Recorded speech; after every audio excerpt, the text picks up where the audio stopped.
Welcome to Egg Foo What? The first and only podcast about people eating stuff. I'm Mike Lisk. Hello, everybody. Welcome once again to another episode of Egg Foo. What? Young Michael, what do we have cooking today? How's your week been? Well, let me give you a glimpse into the That's rhetorical, Mike. I didn't want to answer, Mike. Please, Mike. Yeah, No, Mike, please. You asked. Yes. I did something for the first time yesterday, and maybe this will jar a topic. Paid more than $12 for a meal? No, I bought water at a Staples. And I'm thinking, when's the last time you bought food or drink at a store normally you wouldn't go to for food or drink? Any odd memories of, I think I'll buy this while I'm buying a couch, I'm going to get some popcorn or... Yeah, that's all the time. That's all the time. I mean, there's no store you go to that doesn't have that stuff at the cash register. Yeah, you're right. It's everywhere now. I don't know why people are still going to Staples. I don't know they're still a thing. Now, a former friend, a former guest star of ours, Will, he and I used to go to Home Depot. Start out, we'd grab a Diet Coke.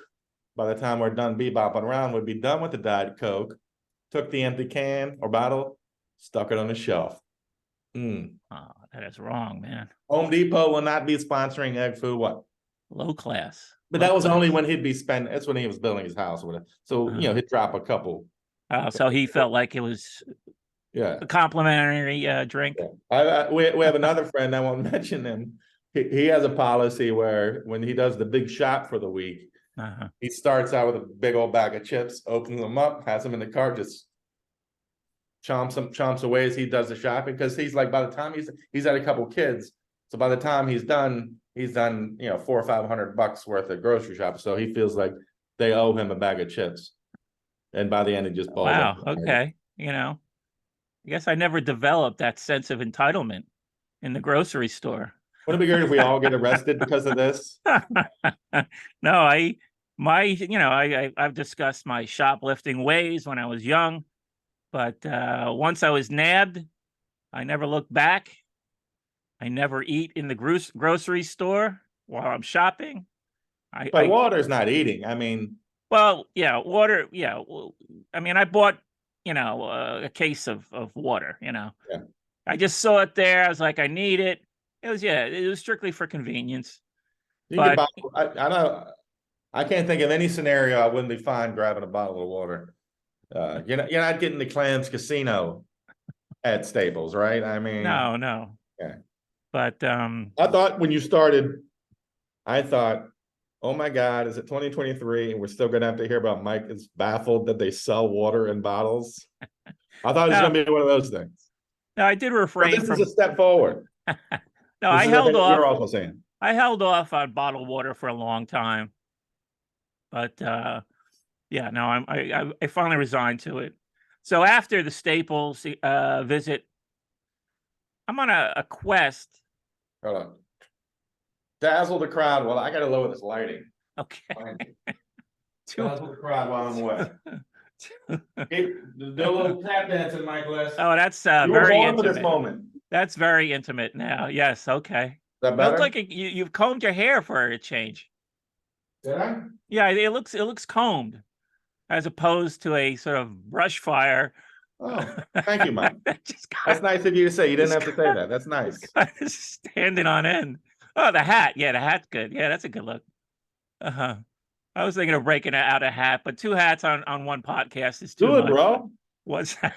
Then we can change it name to two Hat guys, bros? two hats. Two dudes with Two hats. dudes with hats. Okay. Two cool cats with hats. Yeah, that's the one. So anyway, I'm on this quest just to find a simple dish. I like grilled chicken salad. I just like it. There were a couple places in Bayonne that made fantastic chicken salads. Mm. And I can't really find it down in Howell. So I'm sort of systematically checking each pizza place. There's lots of pizza places to choose from. Figuring I could find for chicken salad, You go to pizza places? Not chicken salad. A grilled chicken salad is like, with real lettuce and tomato, not the stuff with mayo. I'm not talking about that. But pizza places are the go-to for that. Well, they all have it. They all have salads, I know that's something you probably never occurred to you, but Oh, fat joke. Nice, Mike. Nice. Fat joke. That wasn't a fat joke. That's just like you're laser focused. One fat joke. That was In just 2023, we're doing fat jokes. No, that was not a fat joke. That was a knowing that you are laser focused for your Chinese, and I assume it's the same with Italian. Look at you backpedaling, swimming. Oh. So we'll let the jury decide. So I go into this place a couple doors down from Staples, and I'm just looking for a menu. I want to peruse the menu. That's all. Yeah. Not asking for too much. Get this: no menus. No menu. There's a giant QR code on the counter. On the counter. Where's your country? Where is it?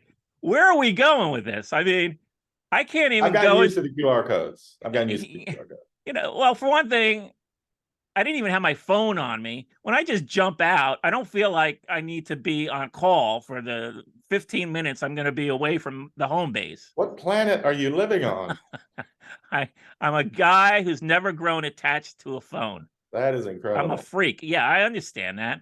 But it's like, are you, so yeah, I stormed out. I have my phone set up against my screen so that I can stare at it the whole time we're doing this. No. Well, at some point, it's probably going to be attached to the body, like a David Cronenberg movie. It's going to get attached to your body. Like that thing they have for the people with sleep apnea, right? They sort of just put this thing in you. So yeah, the phone is coming. It's going to be probably in your arm, right?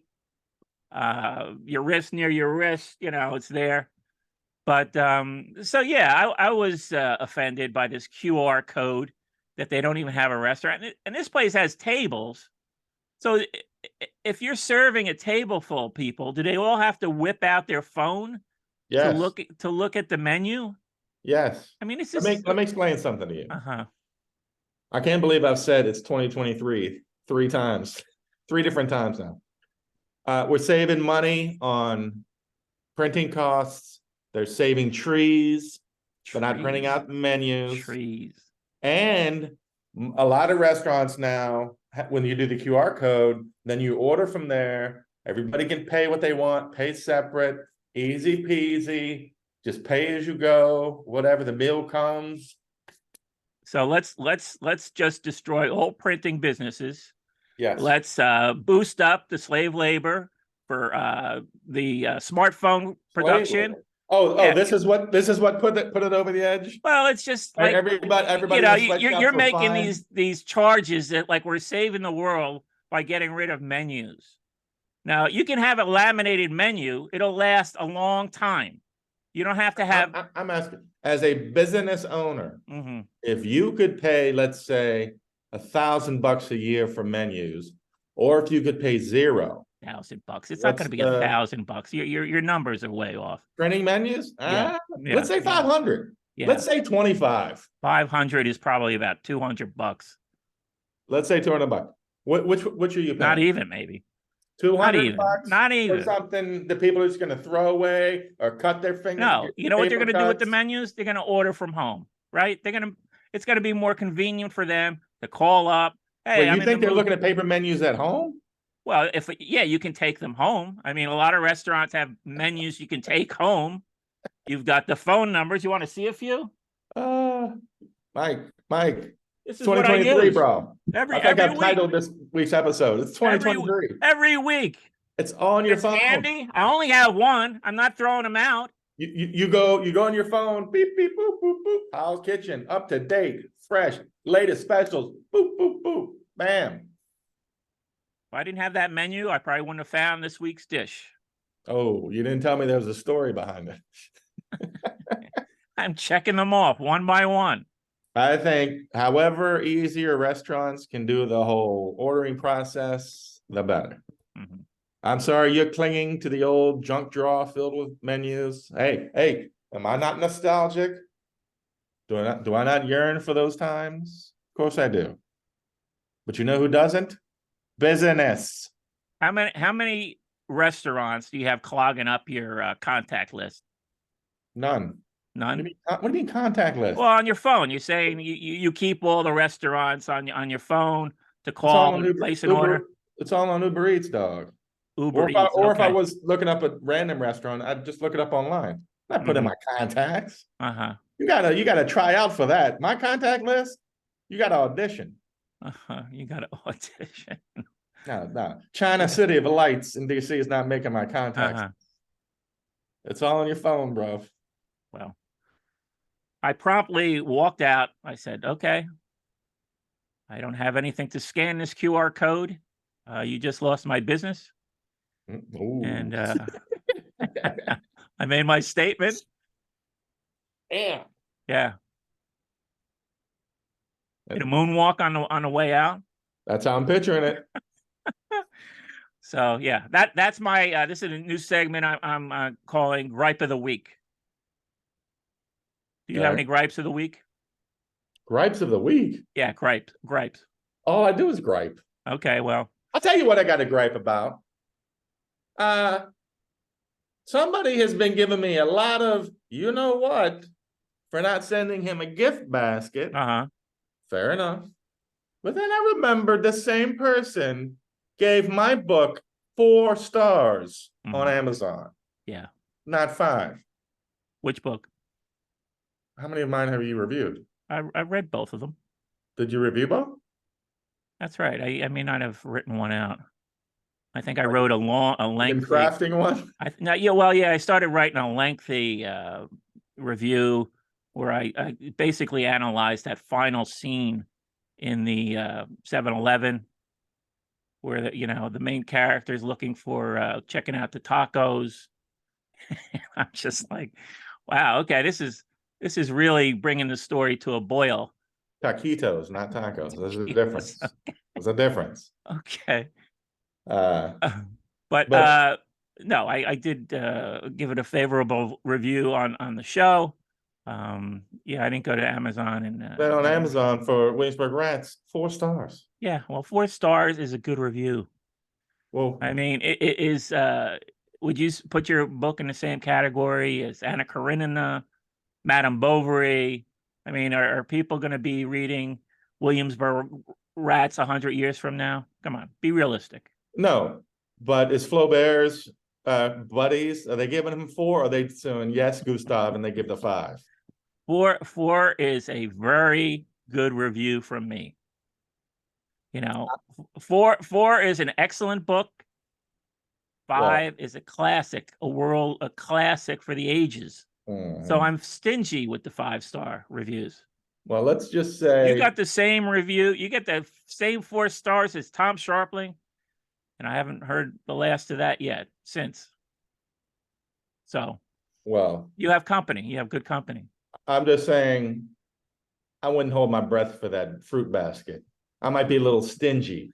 So and how long I take to get that out to you. That's your excuse. Shipping may be delayed in these for flaunting social norms and customs and just courtesy, decent courtesy.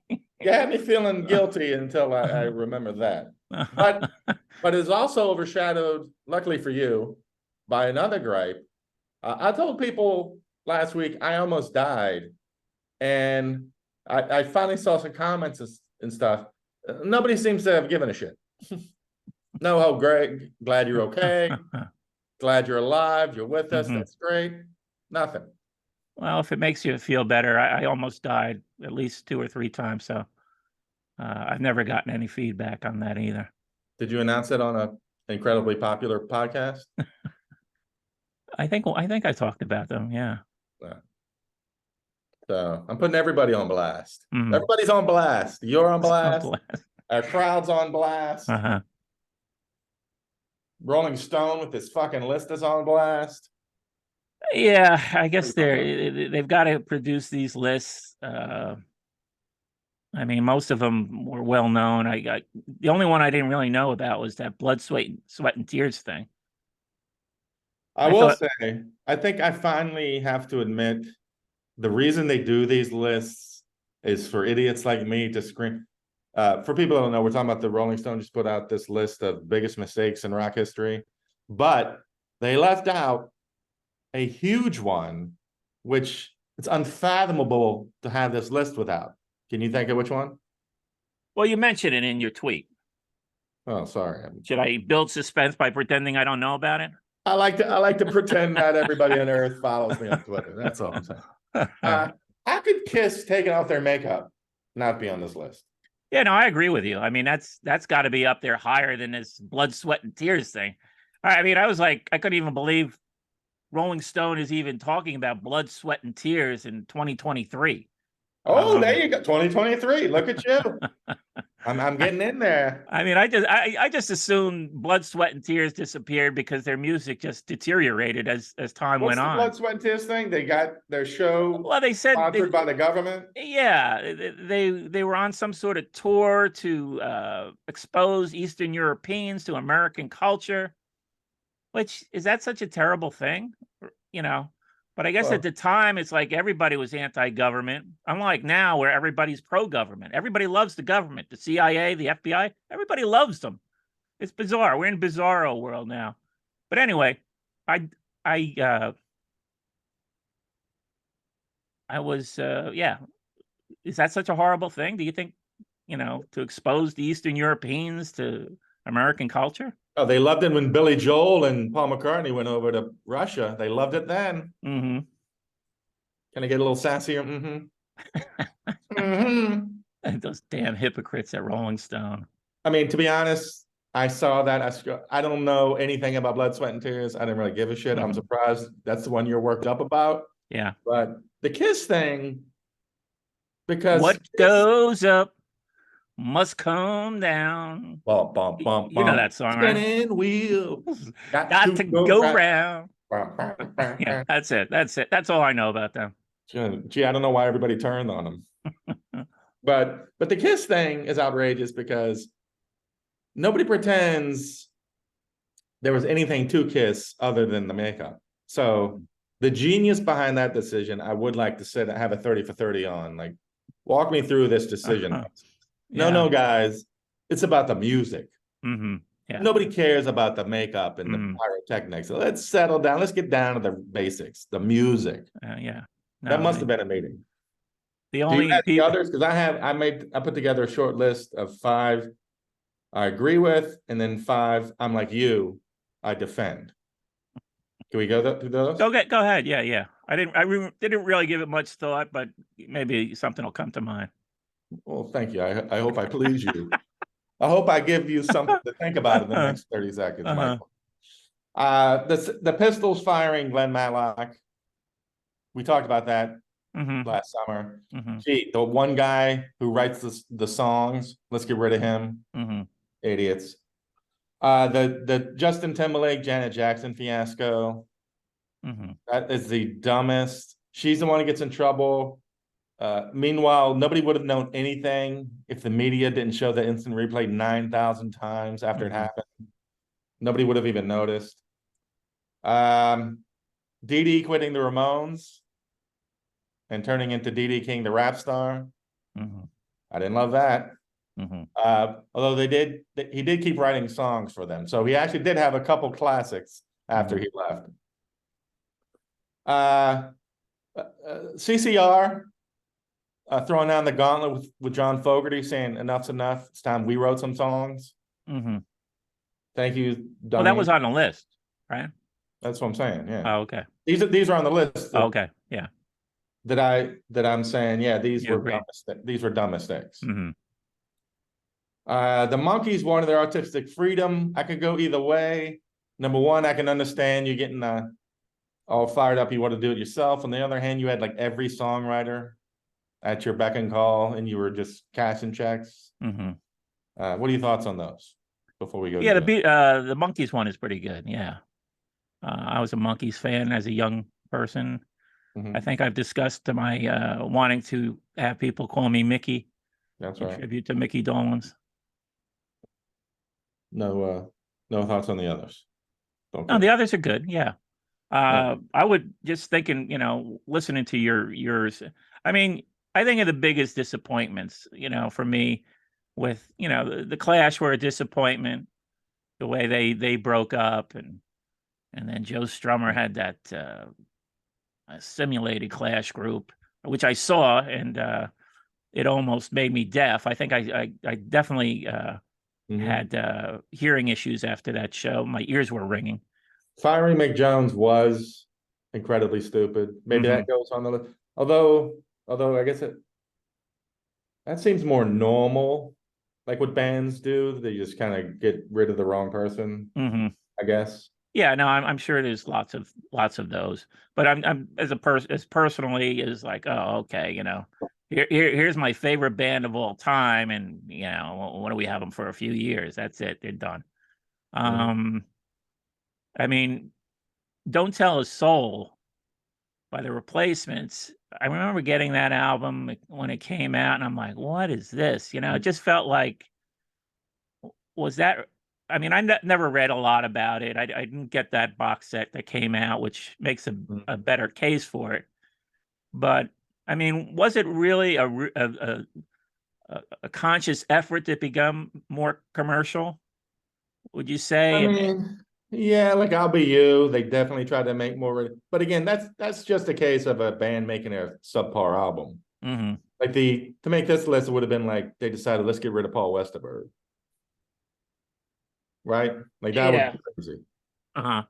And then the real shitty album is All Shook Down. Hmm. So is that bottle of water behind you the one you got from Staples?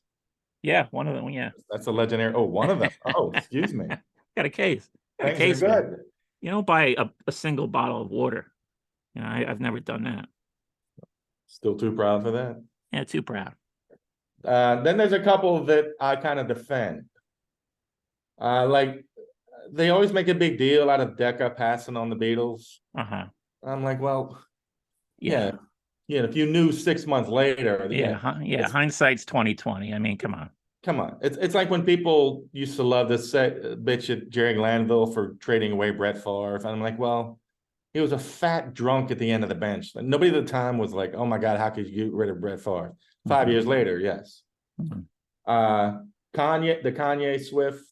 the Kanye and T Swizz moment. Mhm. That's worth why would that be? That's just pure entertainment and the memes are fantastic. Mhm. Thank you, Kanye. I never got upset about the YouTube album giveaway like a lot of people. Yeah, yeah. I never understood that outrage, Yeah. I'm Like, like, just delete the damn songs, just delete it. Nobody's making you listen to them. I'm sure there's what 12 or 14 songs on all your iTunes Mhm. that you don't love. Mhm. Are you furious about those too? And those you probably paid for. Uh-huh. So I never got always thought that was a little because everybody just wants to hate Bono. Mhm. I think it's a little bit Yeah, of no, that. Bono is like, maybe is he the most hated man well, Kanye West is number 1 now. But I mean, Bono, yeah, people just love to hate on Bono. And he's People full love of him. himself. I'll be the first one to tell you that.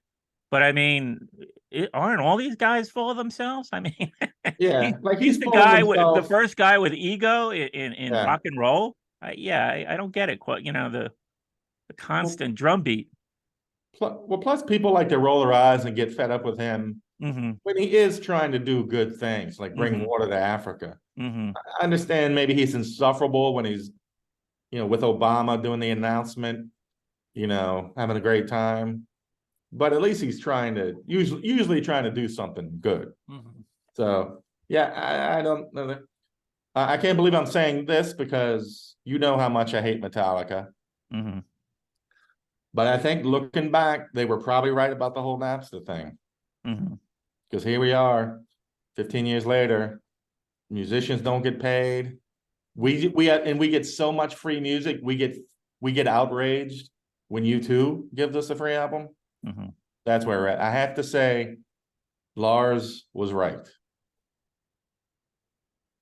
I don't know. I mean, yeah, people, but then you got things surging again. Like, people are buying vinyl again. God I think forbid you that's call. all. I think people will always bought vinyl and like record collectors and certain people. I don't think that'll ever go away. Mhm. But other than that, people just don't buy music.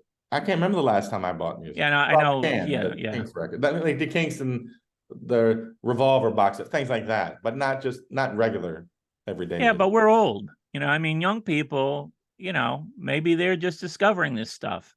I don't know how they can afford $30 and $40 records. I mean, that seems like a lot of money to me. But still 90% of what they listen to is streaming. Yeah, no, yeah. I mean, that's the cheaper option. But look what they get. I mean, they have access to every friggin' album. Right. Oh, I'm running around like a damn fool, Yeah. driving for miles, Oh, getting on my knees, going through oh, these record crates and stuff. I mean, I think not about all me. the time I put in back then. I'm like, wow, that was like a job. Yeah. Now these kids, 2 clicks, 2 clicks. 2 clicks, and they got the Yeah. friggin' album. They have access to music. I mean, I was never a guy who, people like the objects. I was really there for the music. So Yeah. I mean, if all this stuff was available to me back then, yeah, I probably wouldn't have that many records or Of CDs. course not. Yeah, Yeah. but people, do like the objects. People like the albums and so on. This might be a good segue for our new segment, Record Heads. Oh, great title, Mike. I'm gonna just flat out rip Oh, we off. need a theme song for it. Can I sing a theme Yeah, song? well, yeah, our theme songs are like, yeah, what's going on with theme songs? Yeah, that's Then I'd another have to gripe I have with edit you these people out things. there. It's another gripe I have with our quote unquote audience. Where's the Uh-huh. theme songs? Uh-huh. I got to do everything for these Uh-huh. people. All right, But record heads. so Record Heads, I'm gonna just flat out rip off my the host of the best show, Tom Sharpling, and John Worster have a new Patreon show called S&W Q&A. And they did a segment where they discussed the top SST albums. Can we be WNL SNA? Yeah, well, yeah, I'm gonna go. No, I'm staying with the Record Heads. I'm not gonna flat out rip them off, although I'm ripping them off right now. So anyway, I ran it by you. You picked your number one. Oh, we're doing all SST. Oh, old white guys talking SST. Great, that's never been done. But here's the thing. Here's the thing. I look at these YouTube channels with these record people, and that's all they do. They hold up the record, they flip it around. Should I take out the vinyl? They take out the I got the vinyl. vinyl. I do love that. They're like, oh, and I'm like, what am I looking at? Ooh, look at this. Look at this. Oh, I got the SST catalog thing still here. Look at that. Holy cow. That's fill gotta that be out, send it in, see what happens. Is that from 1985? Yeah. You bought that out? Yeah. Nice. What do you think I did? I stole Easy, it? Mike. Easy, Mike. Hey, down, boy. It's not polyvinyl. It's paper. They didn't know about polyvinyl. All right. Let's take out the record. Ooh, a black circle. Oh, that side too. It's also a black circle. The vinyl is very quiet. That's what I love when they talk about the vinyl is very quiet. You ever hear that line? That's what you want in your rock and roll.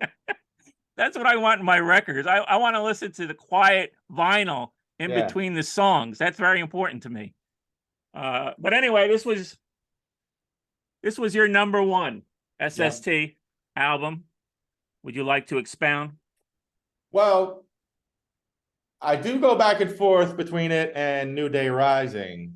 To me, they are like Rocket to Russia and Leave Home. You got your finger up? Yes, Michael? I got my finger up because this may be the first time we are totally simpatico. No. Yeah. All right. Well, that was going to be my line. I waver. Where are you today? So you're on. Right now I'm on. I feel like it's a little more, not by the numbers, but a little more Grant Hart in it, which I love. So on any given day, I can go back and forth, but I feel like push comes to shove, I'll kind of always lean to Flippy Wig if I have to. Now, the problem with both albums is the same problem with all Husker Du albums, is at the end, they always feel the need to dump like 3 or 4 songs that are terrible, Mm. mostly because Mold wants to get his fucking numbers up because he has to have more than Heart. Could you be talking about How to Skin a Cat? For instance. But Flip Your Wig has the baby song. At least that's interesting and short. Like that's not even a real song, and it leads into Flexible Flyer, which there is a connection. Okay. Nobody's queuing up the baby song. You're right about that. And a lot of times the peaks, I mean, New Day Rising has, I think my favorite Husker Du song is probably Terms of Psychic Warfare. But I lean towards, I was a little worried when you mentioned SST earlier. Not worried, but for someone my age who loved music, starting when I did, I've never been a hardcore guy. I never gave a shit about Black Flag. Me either. Yeah, I Never appealed got to me. into that. To be honest, I've always thought Zen Arcade, most of it is unlistenable. I understand if you were more of that age at that time, you were excited when it came out.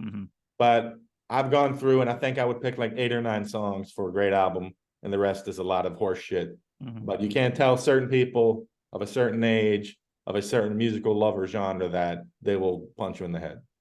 Yeah, Zen Arcade, again, I think I'm completely in agreement. Woo! That it is more highly regarded than these 2 records. Yeah. If you combine those 2 records with the best and the best, that would be the best record of all time. Oh, look, a black circle for those not watching, but listening. Michael is pulling out the black vinyl. It is a disc. On camera, it looks like a black disc and a some sort of cardboard. Lyrics. There's the lyric sheet. On the paper insert, unfortunately, not the polyvinyl. All right. Don't be angry. The printed word, you used to pull that out and read it. I get so angry about the paper insert. But so yeah, I waver between these 2 albums, and until recently, I mean, I hadn't listened to them in a while, so I gave them both a listen recently, and guess what? I came out on A New Day Rising. All right. Yeah, I just think the Grant songs are really good on that. I'm with you right there with Terms of Psychic Warfare. Is a real anthem. So yeah, both great albums, but depending on your mood, I guess. Even the song New Day Rising, which is not a great song, but it's such a great album opener. Yeah. Just having that clang away. Yeah, I could go either way, but right now, I'm going to Flip Your Wig. And I'm going to drop this in there because I know this will really drive people crazy.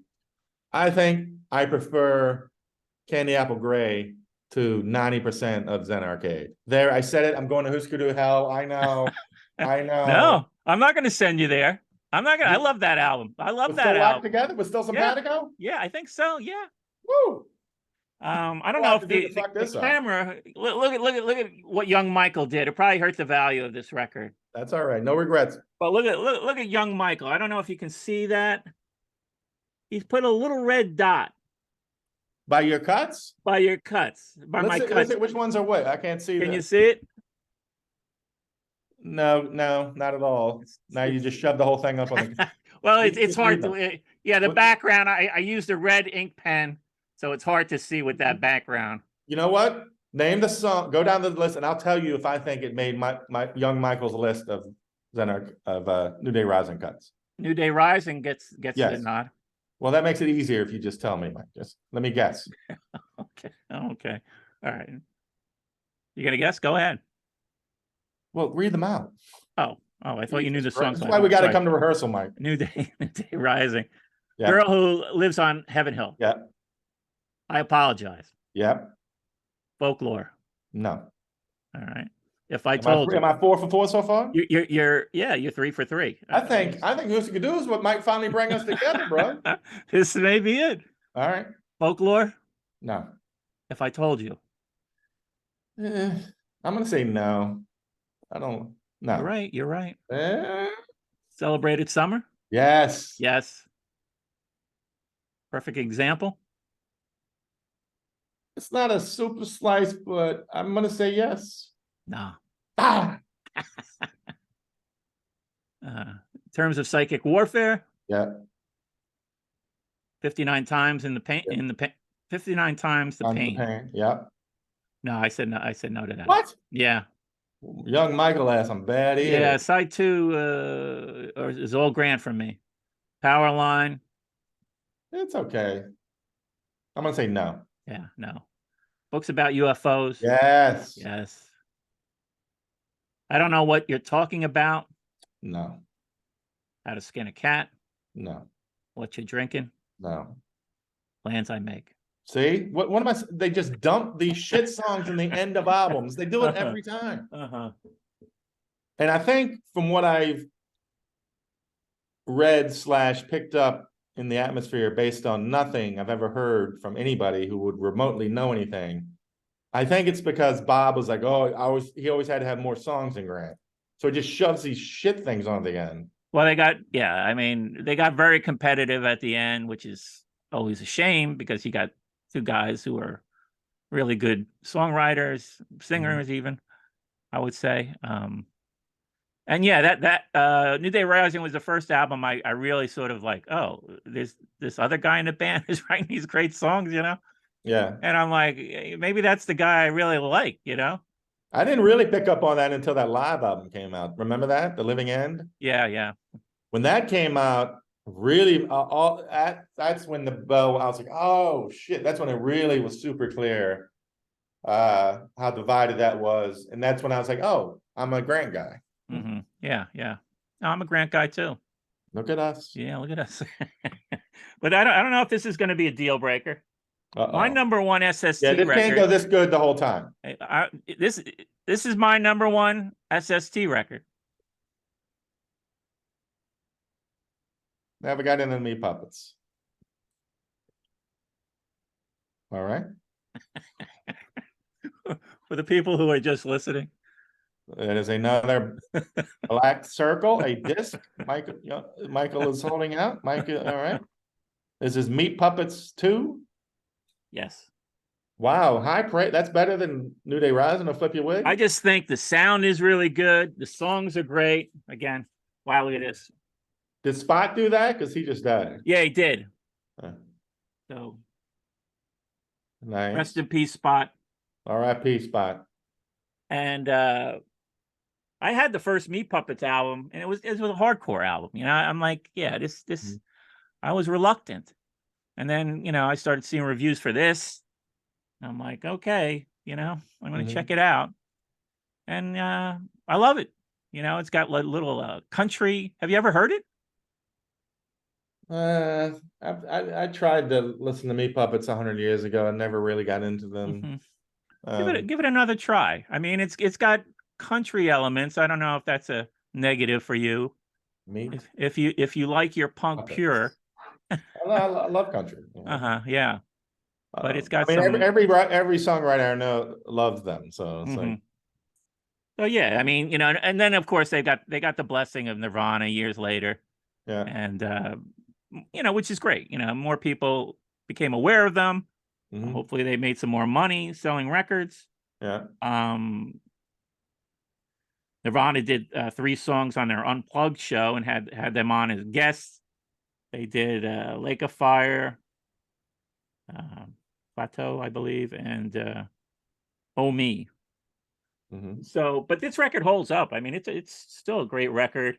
And the vinyl, in my family, we're sharing records with. I was sharing records with 3 brothers. It was one pool of records. We didn't have our own separate records that we were only allowed to listen to our records or anything like that. And my youngest brother, if he started to like a record or a band, he would literally just destroy it by playing it every day, maybe multiple times a day. That's me. That was me. That Yeah. was you. You just destroyed your records. Okay. If I got a new record and I love the first song, sometimes it would take me weeks to get to the second one because I would just play it. Really? Yeah, Wow. yeah, Okay. Okay. yeah. But yeah, so but for whatever reason, my brother never got into Husker Du or the Meat Puppets. These records are still in pretty decent shape. Mhm. Another record I liked, of course, it was like sort of a I was going to ask about the Minutemen. I've never gotten into them either. I know Double never Nickels gotten and into Dime was them, the huh? big one. You like this one better? Well, this is almost like a greatest hits. So I would say give that a shot. Ballot Result is the name of the record. Should I take out the records? What's it look like? Oh, it's a black disc. Wow, flip it over. Oh, it's a black disc the black disc on the with other with the side too. green label in the middle. Now I do see the bullshit. Even like I love Soul Asylum. Any band I see now, they're trying to scrape out some more cheddar. They re-release these albums on like 180-gram green vine. I've never fallen for any of that shit. Well, that's what I'm saying. It's all marketing now with these $40 records. Yeah. Yeah. Like, oh, 40th anniversary of this album. Now you can get it in blue. And I'm like, oh, yeah, I've rebought so many records over the years. I'm not going for another rebuy. So I'm just going to enjoy what I have, and I'll stream any new stuff that catches my ear. Did you ever see the Minutemen or the Meat Puppets live? No, it's who did you Minutemen? No, I didn't see the Minutemen. I saw Husker Du. But yeah, I never saw the Meat Puppets, and you know, I kind of was like a fan. I you know, after that album, I kind of stayed with them for a bunch more records. So I like them, but yeah, for whatever reason, I never saw them live. How many times did you see Husker Du? I only saw them. I saw them Husker Du at Rutgers. Mhm. They played Rutgers, and I went there with my brother David, and yeah, it was a great show. You know, I mean, you know, it's What tour was that? it Rutgers is in New Brunswick, the college. I know what Rutgers is. Well, yeah. What tour was that? Oh, what tour? I thought you said, where is that? Rutgers is a liberal arts college in southeastern New Jersey. While you're thinking of that, everything I always heard was you'd go to see them, they would play their next album in its entirety, even though nobody knew the songs. That's what I've always heard. Is that? Did they tour for Candy Apple Gray? Sure. I mean, I don't know why they wouldn't have. Yeah, I'm thinking around they there. were done by the time I was a little whippersnapper. I think maybe it was then. It was relatively late. I didn't see them early on. So you know, I had to have gotten into a few records before I saw them. That would have been the sweet spot for me. I don't want to see the fucking land speed record shit. Oh no, yeah. Up through Zen Arcade. Yeah. Yeah, the New Day Rise and Flip You Away, Candy Apple Gray. That's probably the perfect run. I like a lot of Warehouse shit, even though it does sound terrible. I like some stuff on there, yeah. I probably like half of it. Yeah, that live one is pretty good. What's that? The Living End, is that the name of it? Yeah, that was fantastic. Yeah, it's great live. Yeah, it is. Yeah. Yeah. But I just wanted to say that, yeah, after Meat Puppets 2, I don't know if they were influenced by them, but one of my favorite all-time bands, the Mekons, they went into a sort of countryish direction with Fear and Whiskey. That came out in '85.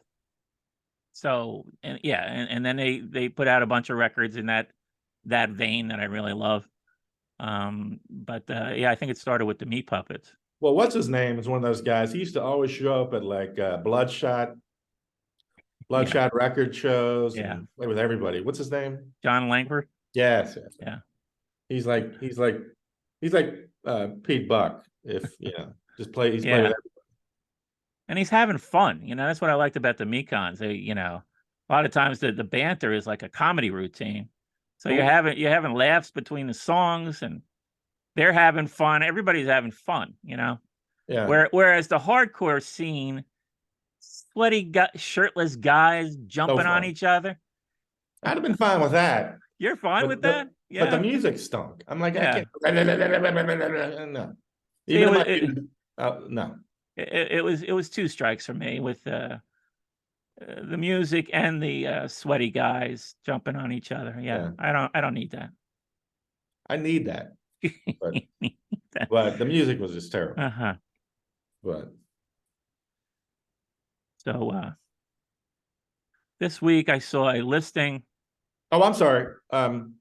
Wasn't Sally Timms from the Mekons married to? They were married, John Langford.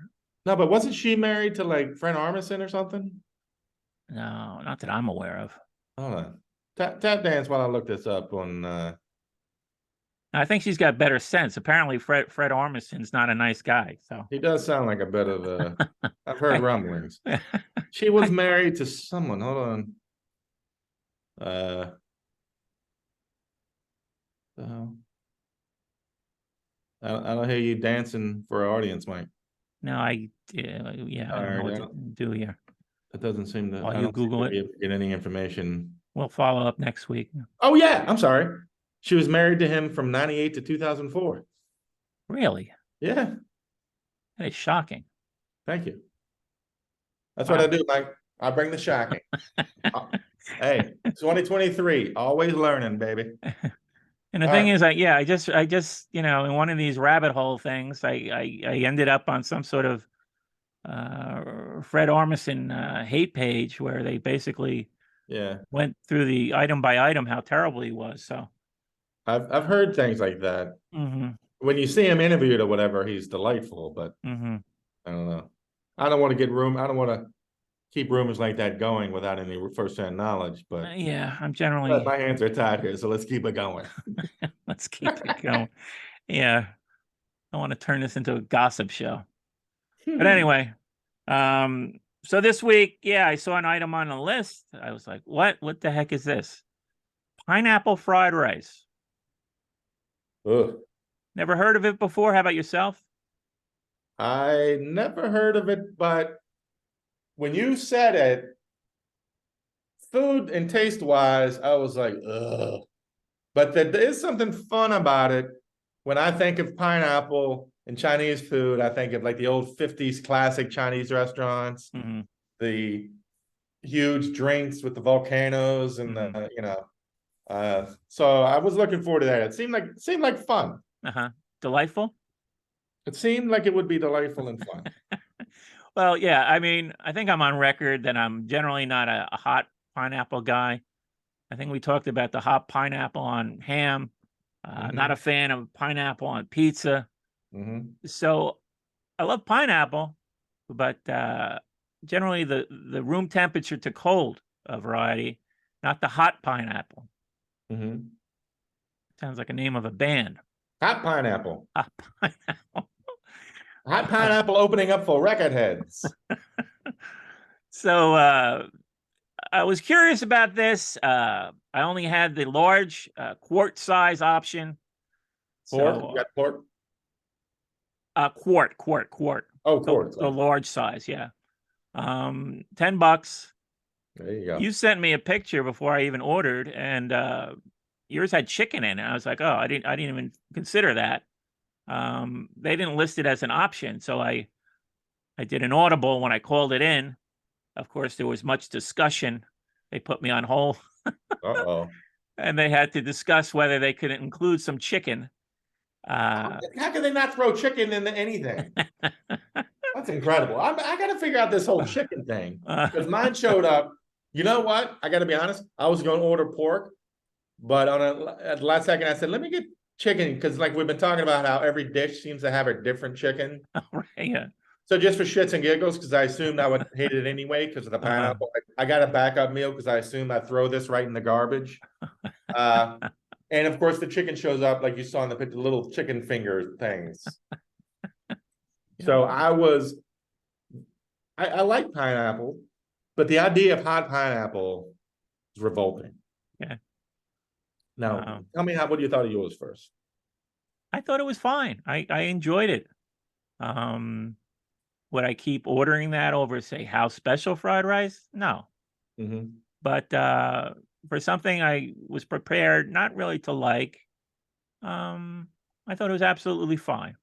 You know, there wasn't much chicken in there, so maybe they didn't. I said they can charge me more if they threw chicken in there, and I mean, I didn't eat the whole thing. I spooned out a few I, spoonfuls. I love that there had to be a summit to ask if they could throw chicken in there. Like that's what baffled them. Yeah, I wish No I could chicken have. in anything. I wish I could have overheard that conversation. Like it probably went something like this: some asshole, Some asshole. some asshole Yeah. wants chicken in his pineapple fried rice. Um, but Wouldn't it be great if they said chicken? What does he think this is? And then they just listed like the 9,000 items that come with chicken. What is this? I, Chow fun? Chop suey? Lo mein? Chow fun? Egg foo young? Fried rice? It just goes on and on and on. What is it, guy crazy? Put it in pineapple fried rice? Well, let me tell you this. So I got it, dug into it. I was like, I'm gonna have this big bite so I can at least say that I ate the shit. And I can't believe the same day I'm testifying that I agree with Lars Ulrich about something. I am shocked to declare this was fantastic. Wow. I cannot.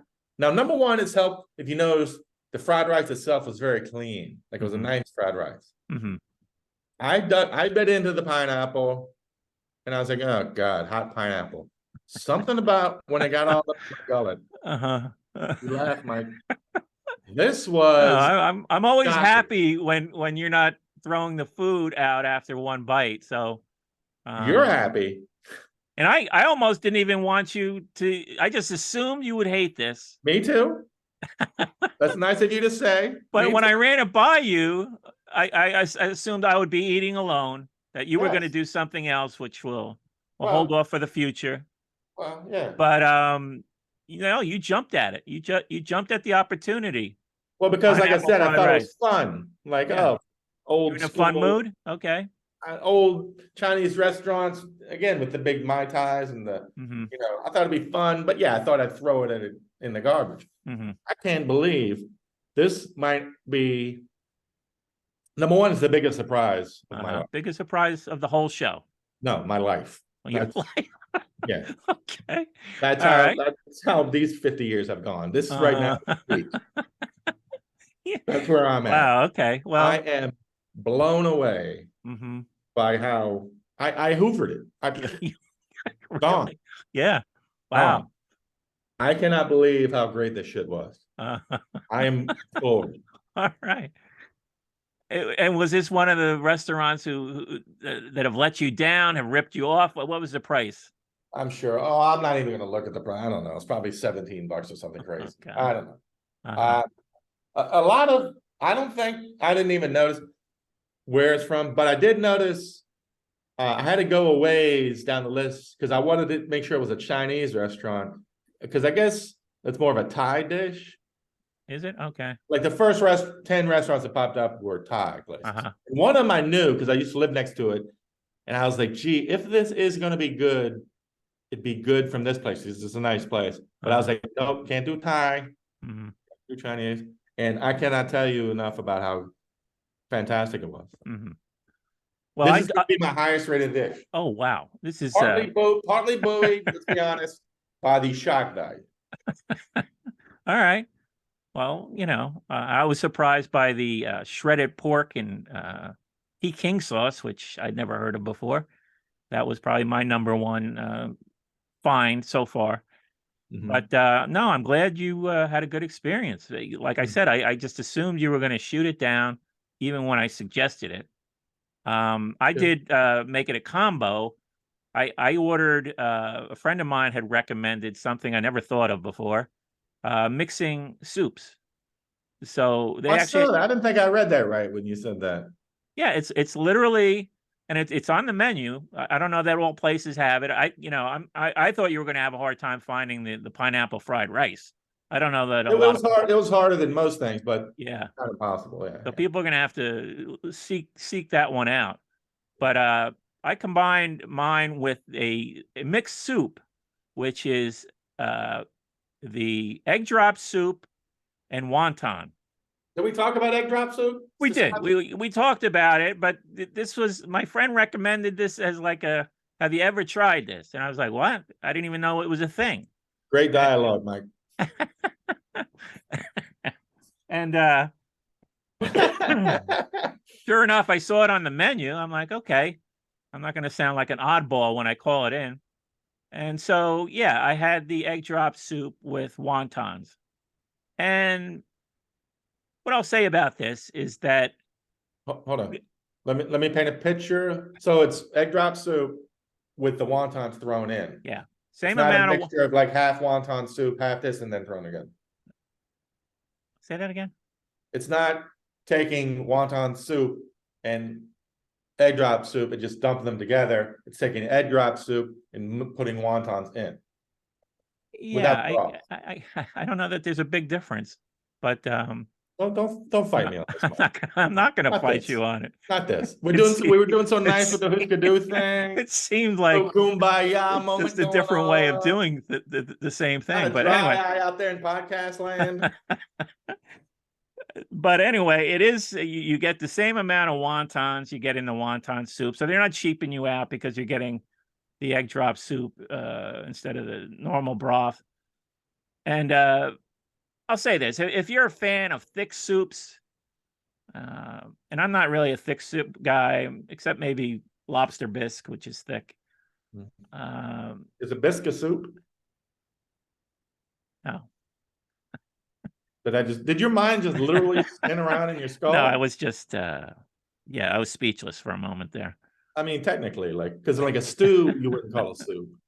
No, Is a bisque a soup? uh, I don't know. I'm I don't think I've ever had a bisque. Well, lobster bisque, yeah, you wouldn't go for that for obvious reasons. Oh, nice. The Nice. allergic reaction. That's an attack on my character, Mike. But the allergic reaction would send you to the hospital. 2023. So of course you're missing out one of the true great dishes of mankind. Lobster bisque is delicious. Where else would the great dishes come from? It's so delicious that an entire episode of a very popular television show was centered around it. Lobster bisque? Yeah, lobster bisque. Seinfeld. Yeah, Yada yada. yeah. Come on, dog. Look at us. We are Yeah. insane. But even after you saw that show, you were not tempted to try that soup out. No, No, okay. no. I still hated lobster. It's even absolutely delicious. Yeah. Well, you'll never know because though. I think I'll know. It's like you say it like it's I'll never know what it's like to walk on the moon. Yeah, if I'll know, I can walk outside right now and get some lobster bisque and confirm that I hate it. But yeah. Sorry, I got you off track. Yeah. No, but anyway, it basically just thickens the soup up, having the egg drop soup in with the wontons. So it's a thicker soup. It was okay. I finished it, but now I think I'll stick to the regular wonton soup over this. Mm-hmm. I can't remember what you said about egg drop soup when we did it. I'm still gagging from it. Yeah, the consistency is weird. You know, it's just a weird. It's like a raw egg. Yeah, it's not very soup-like. Let's put it that way.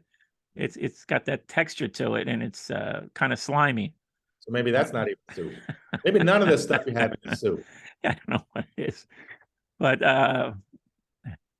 yeah, I wasn't a fan. My father used to like it. I used to get it for him all the time, and so yeah, one time I got it for myself, and I was like, okay, yeah, I'm glad I'm glad he likes it, although it was a struggle to get him to eat it.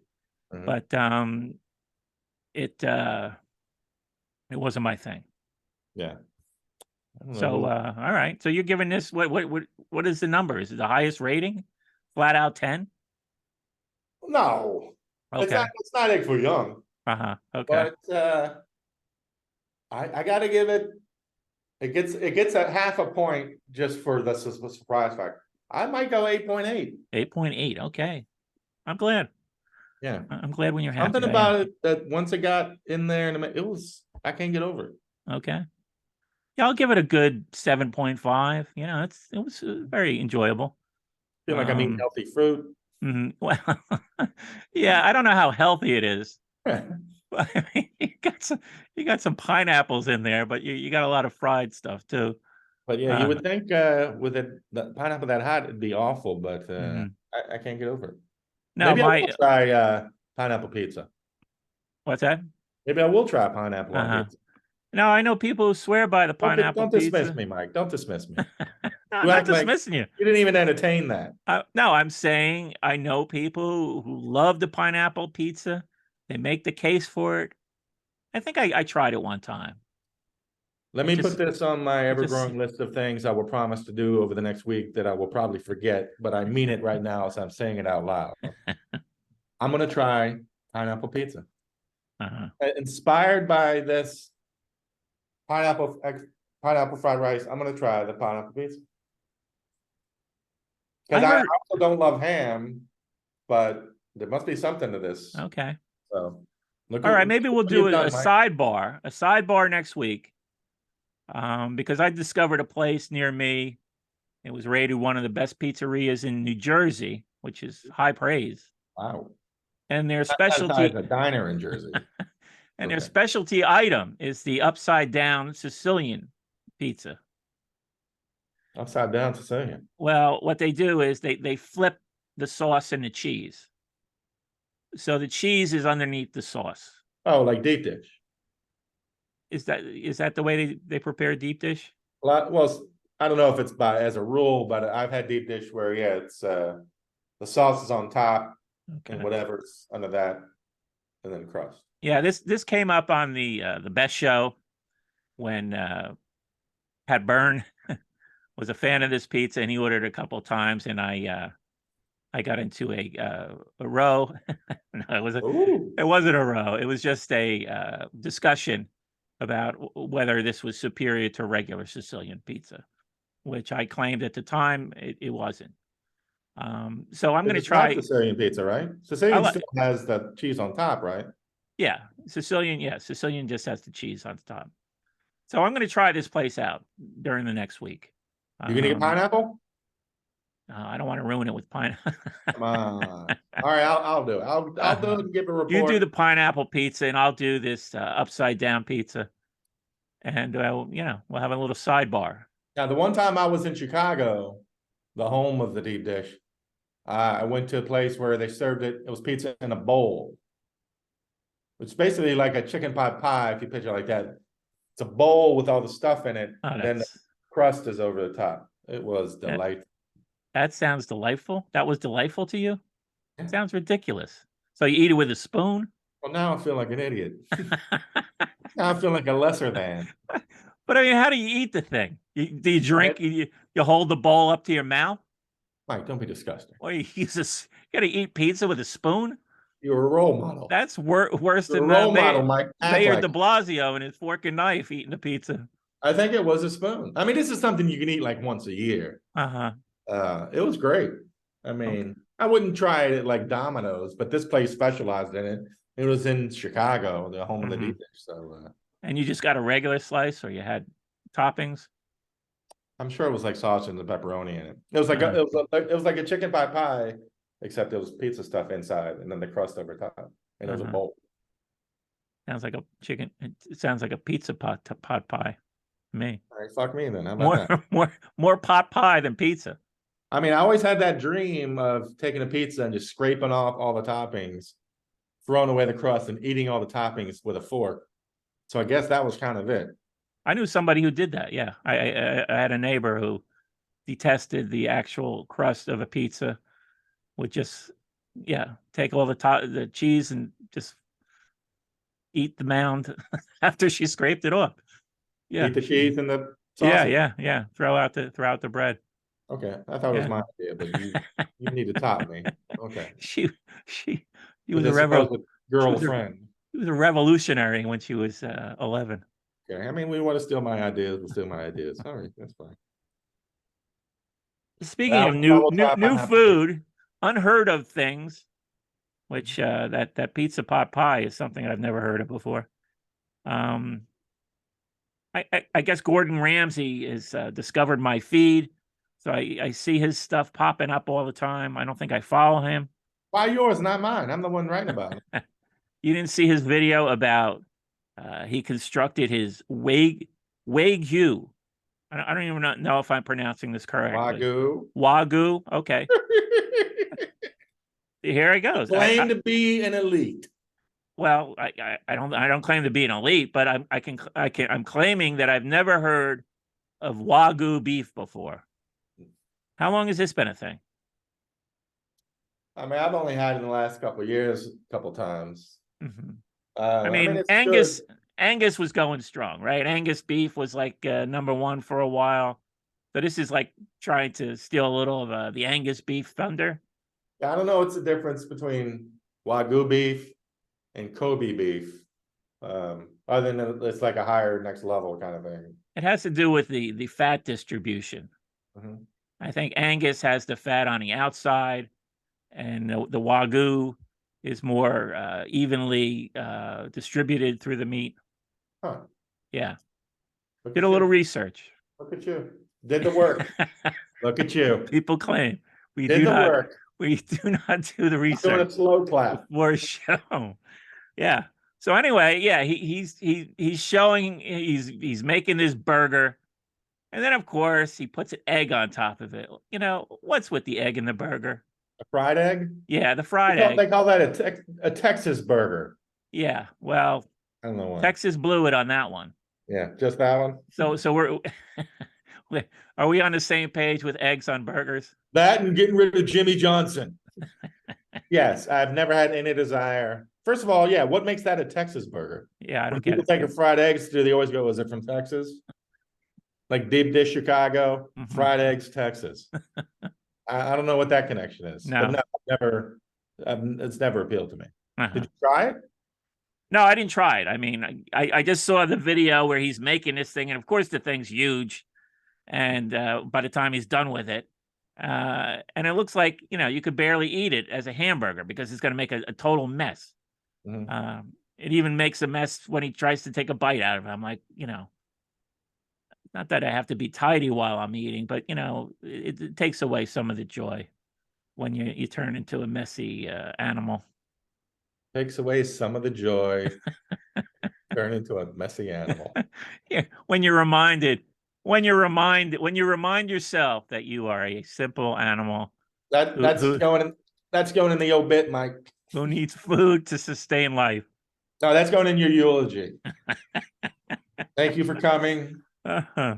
You're reminded that Mike hated eating like an animal.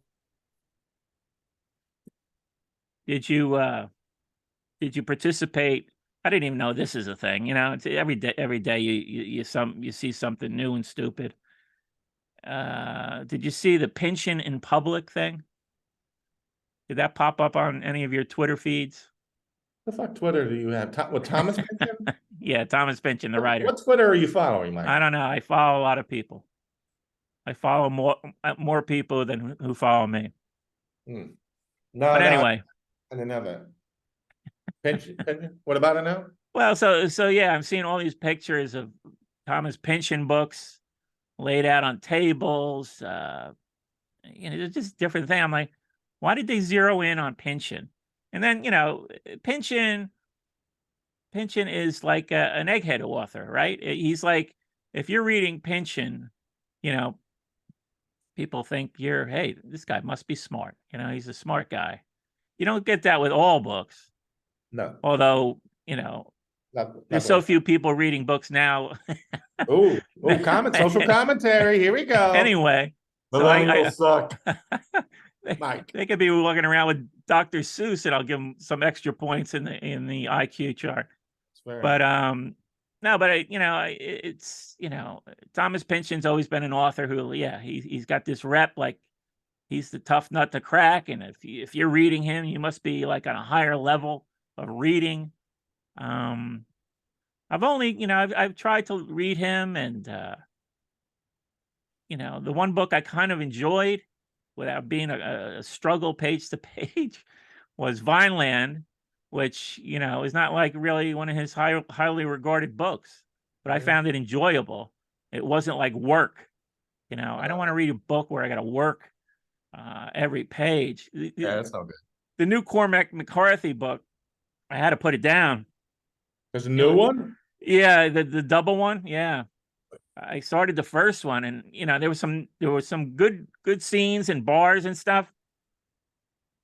But then one of the main characters is in a mental health facility, and that stuff is just like off the wall. And I'm like, oh, I don't know if I'm ready for this, so I put it down. I just read a book. I mean, I've sort of been in a lull. I haven't been able to finish books. I've been starting all these books, and I guess, you know, the stress of the last couple of years, and Mhm. I wasn't able to concentrate for you know, a period of time. So yeah, I'd start a book and then put it down. But I picked up this book, and I don't even know what made me pick it up. Somebody sent me Proof Galleys, friend of the best show. She worked at Random House, and she sent me, I guess, the Galleys before it was published, even. The new Harry Potter? Put that shit online, dog. No, it was. Listen to this long-winded title. Oh God. Although, of course, you end up becoming yourself. By David Lipsky, which is a expanded version. He did a Rolling Stone interview with David Foster Wallace. Right. And it was actually made into a movie a few years ago. Mhm. The End of the Tour with Jason Segel and All right. anyway. But What's the name of it again? say what's that? What's the name of it? The movie is called The End of the Tour. No, the book. I mean, Although, of course, you end up becoming yourself. thought you were reading your fortune. But I was able to finish the book. You know, David Foster Wallace is another one of these authors, and you know, if you're reading him, you're a genius. Mhm. I'm thinking, did you see people? Jonathan Franzen, he's another one. Well, yeah, they were buddies, Of and course. they both come across as two guys who think they're smarter than everybody. What, are you smarter than me? You better than me? Yeah, yeah. Well, you go to college? Well, you book smart? You ain't street smart, smart. They were a cut above. And you know, it's unfortunate, David Foster Wallace. I mean, I read a supposedly fun thing I'll never do again, which is essays. The two famous ones are about the time he went on a cruise and the time he went to a state fair. And both of them basically, you know, what comes through to me anyway, was a guy just uncomfortable in his own skin. You know, like he couldn't be comfortable around people. You know, it comes off as a bit arrogant. You know, these inferior people. You know, how do they, you know, enjoy going on a cruise? How do they enjoy going to a state fair? What's wrong with them? You know. So I mean, so yeah, he's definitely got some issues, and unfortunately, he didn't. He wasn't able to resolve them. You know, he committed suicide. What? You didn't know this? Yes, of course I know. I'm waiting for you to weigh in. I don't read his dumb shit books, but I do know it. I know he killed himself. What you know? I'm thinking about this like when this was sort of at the height when you were living in Williamsburg. Did you see a lot of? Did you see a lot of the hipsters toting around all in their back pocket? Always. Yeah. Always either Jonathan Franzen or David Foster Wallace. Always they have one ready to go. Yeah. I shouldn't be shitting on them. I haven't even read them, but I know what you're talking about. I read about 20 pages of Infinite Jest, and I did not care for it and did not pursue it any further. I guess I should have done that in the bookstore before I bought the book, but it's one of these books that just, yeah, it got a reputation, and Oprah never got around to reading it, but a lot of people did. And I was thinking about, you know, when I was working in New York, sometimes I just would start seeing books, people carrying around books, and you're like, everybody's carrying around the same book. I remember that happened with A Prayer for Owen Meany. Really? Yeah, that was like a hot book for a while. Kept seeing people on the subway reading it, and so I had read The World According to Garp, and I kind of enjoyed parts of it. I kind of enjoyed the novel within the novel. Did you ever read John Irving? Mm-mm.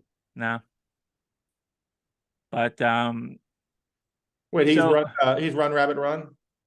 no, that's John Updike. Updike. Yeah, Yeah. who I hate. So Okay. Well, David Foster Wallace, I think, hated John Updike as well. So oh, maybe the you should enemy look. is my enemy is my friend. You might enjoy his books. But so I read, yeah, I read A Prayer for Owen Meany, and I thought it was just like so sentimental. Um, and I Mm. was like, oh, this is what people love. And I was on an elevator, and a woman saw me holding the book, and she's like, "Oh, I love that book." And I'm like, I'm a straight shooter, I can't just go along with stuff. So, Oh no, Mike, no. so, You should have been like, hey girl, so, let's go back to my phone and talk about it. so, I got some new Kool-Aid ice pops ready to go. so I said, it's so sentimental, and she goes, "That's why I love it." Yeah. You might be the least sentimental person I've ever known. Uh-huh. I'm thinking you might enjoy it. You've got a soft heart, I am sentimental. and I've discussed this here, but for the first time I've tried to read like not even contemporary books, but newer books, mhm. have more of a I tried to read it was one by the guy that wrote Clockwork Orange. It's about Shakespeare as a kid. Anthony Burgess. Yeah, it's called Under the Sun or something like that. And I got through like 100 pages. It's unreadable. It's Uh-huh. awful. But then again, I don't know if Clockwork Orange is a great book. I've read it.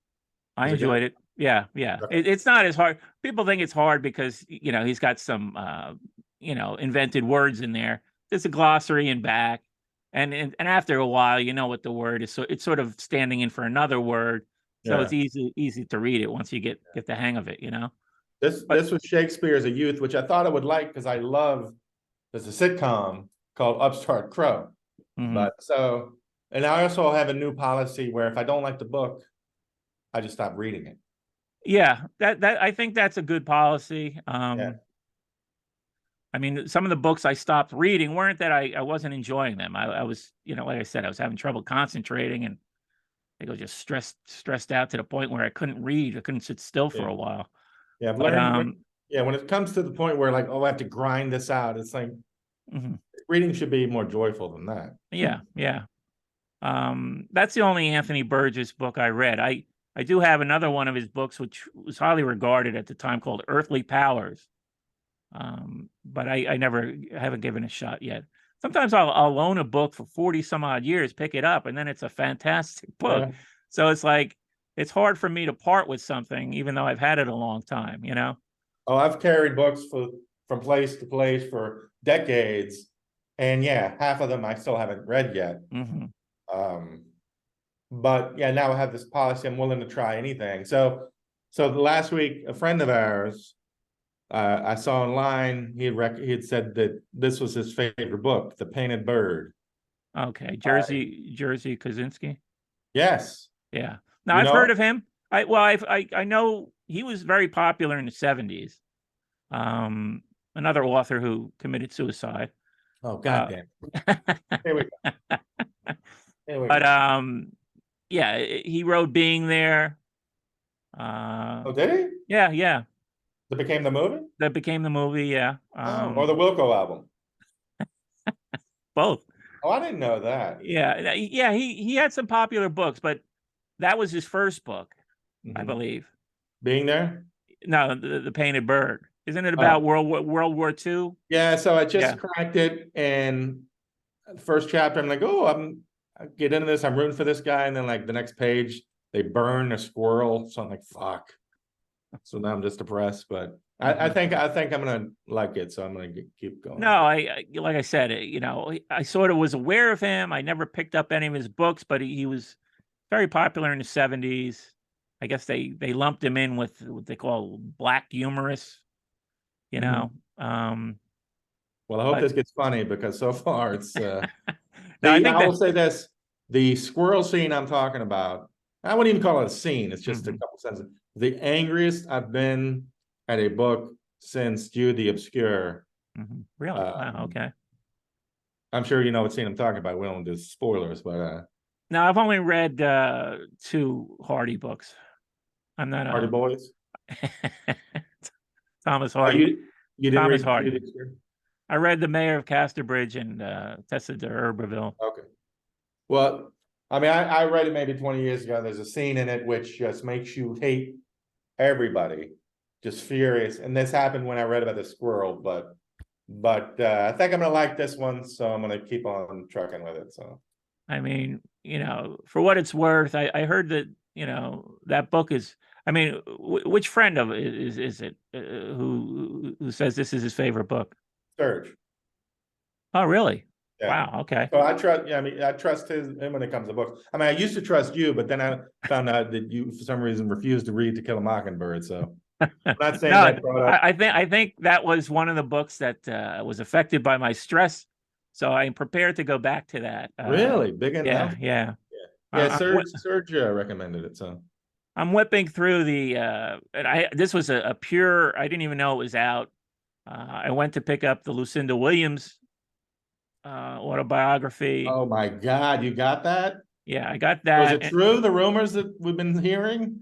I don't know what you're talking about, but I saw this other book about our favorite Springsteen record, Nebraska. Oh yeah. I want to get your input on this. I'm about 100 pages in, and the hyperbole for that album is just through the roof. Yeah. I mean, did you know that Nebraska invented indie rock? Did you know that? Yes. Single-handedly, Bruce Springsteen got his hands on some equipment that any other person on the world could purchase to record at home, but somehow he did it and put a record out, and he invented indie rock. I mean, I love Nebraska. I love Bruce. Yeah. When these things come around with him, like I said, it's always, oh, Bruce was going for something. He thinks like movies. Oh wow, you got to read this book though. I mean, every page has a whopper. Like that. It can't just be. Oh God. Oh, it's. I saw he was on Good Morning America. I couldn't even watch. I'm like, okay, I know it's going to be something. I was searching for the heart of, what makes wombats turn evil or something. I don't know. Like, come on. 15 years ago, Greggy would have snatched this up and inhaled every word. I'll send it on to you because I want you to.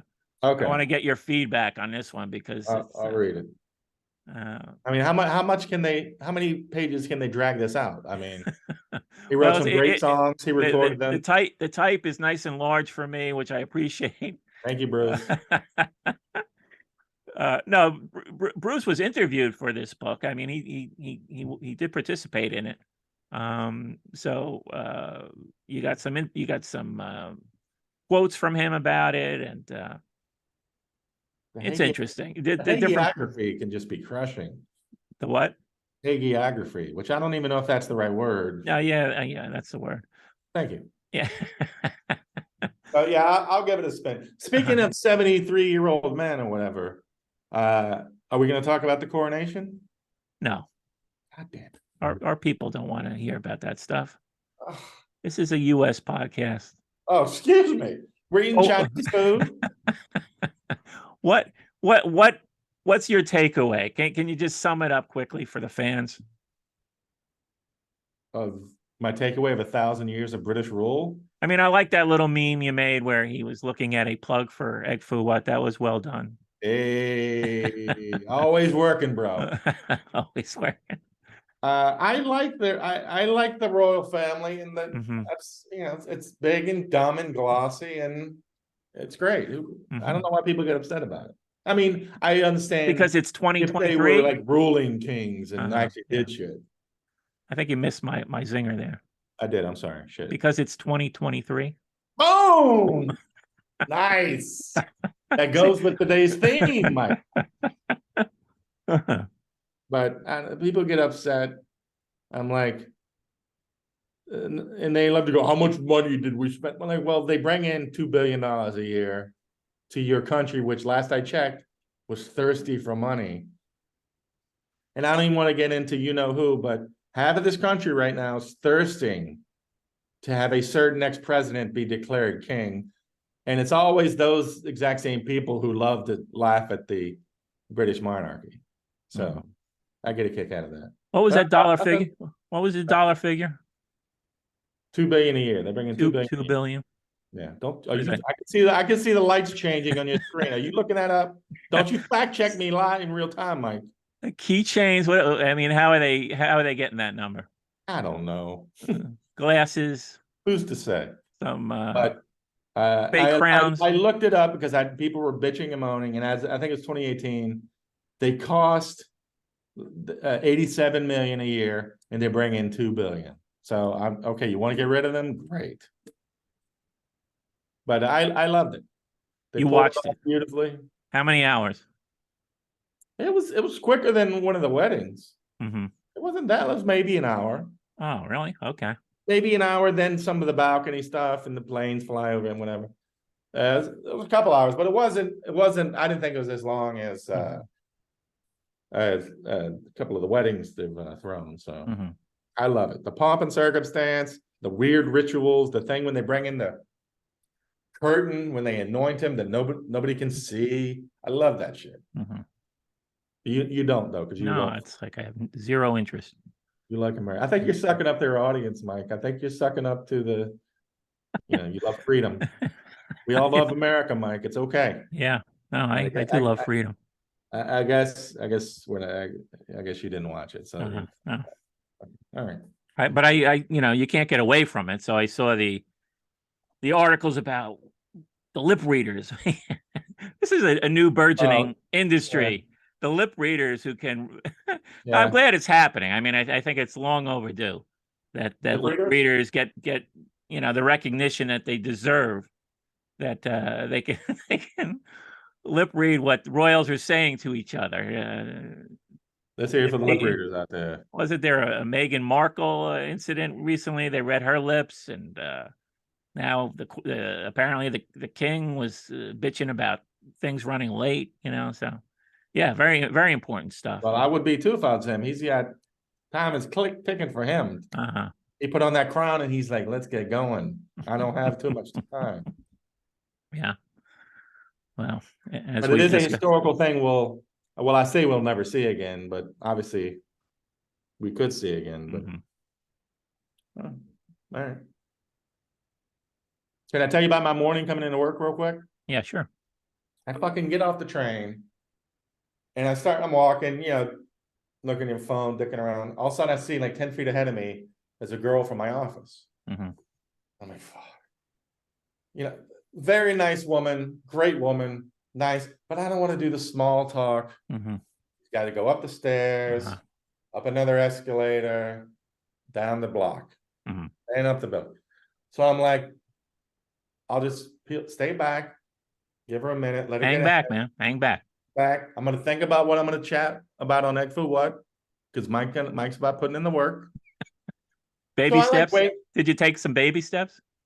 Took some, but yeah, I didn't even pretend to walk. I just curled off behind a column.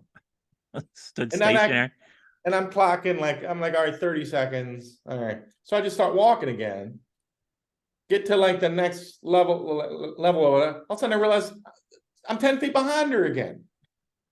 So I'm like, fuck, now I gotta stop again. So I peel off again, give like a solid minute and a half. Still going over my Egg Food What notes, thinking of what I can do to please Mike this week.